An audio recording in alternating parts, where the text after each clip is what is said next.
Tollywood drugs case కీలక మలుపు తిరిగింది. 2017లో నమోదైన కేసులను నాంపల్లి కోర్టు కొట్టేసింది.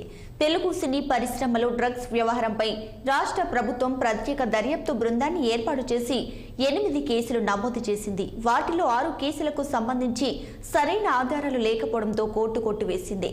డ్రగ్స్ కేసులో పాటించాల్సిన ప్రొసీజర్ ఫాలో కాలేదని, 6 కేసుల్లో ఎలాంటి సాక్ష్యాలు ఆధారాలు లేవని ధర్మాసనం స్పష్టం చేసింది.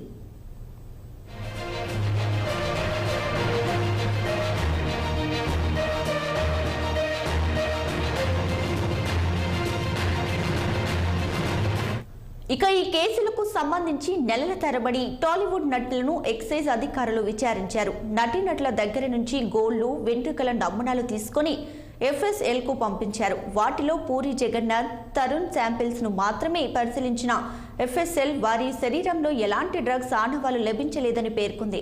ఈ నివేదిక ఆధారంగా సాక్ష్యాలను పరిశీలించిన న్యాయస్థానం 6 కేసులను కొట్టివేస్తూ గురువారం తీర్పు వెలువరించింది.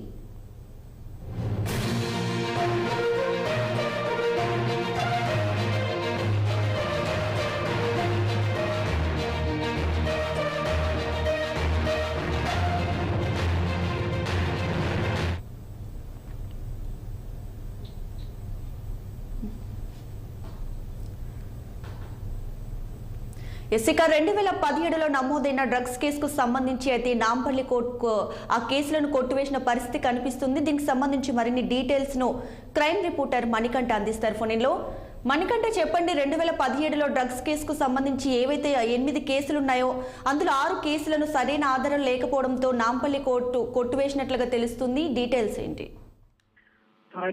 లాస్ట్ టైం 2018లో ఏదైతే అగ్రతారాలు సినిమా ఇండస్ట్రీ అగ్రతారాలు ఎవరైతే డ్రగ్స్ కేసులో దొరికారని చెప్తున్నారో అటు రవితేజ, చార్మి, పూరి జగన్నాథ్, తనిష్, అదేవిధంగా తరుణ్, ఇంకా మమైత్ ఖాన్ తో పాటు కొన్ని మందిని పేర్లు అయితే మనం చూస్తున్నాము. సో అప్పటి నుంచి కేసు అయితే ఎక్సైజ్ అధికారులు అయితే రన్ చేస్తూనే ఉన్నారు. డ్రగ్స్ అయితే బాగా దొరికే వాళ్ళు డ్రగ్స్ సరఫరా చేస్తున్నట్టు, అదేవిధంగా డ్రగ్స్ కూడా వాడుతున్నట్టు తెలిసింది. ప్రజెంట్ అయితే ఆ కేసుల్లోని 8 కేసులు పెట్టగా అందులో 6 కేసులు అయితే కొట్టేసినట్టుగా చెప్తున్నారు ఈరోజు. సో డ్రగ్స్ వాడలేదు. ఏదైతే గోర్ల నుంచి కానీ అటు తల వెంట్రుకల నుంచి కూడా నమూనాలు అయితే సేకరించి విచారణ అయితే చేపట్టారు. అంటే చూశారు కానీ అదంతా లేదని అయితే చెప్తున్నారు. ఎక్సైజ్ కూడా సరిగ్గా సరైన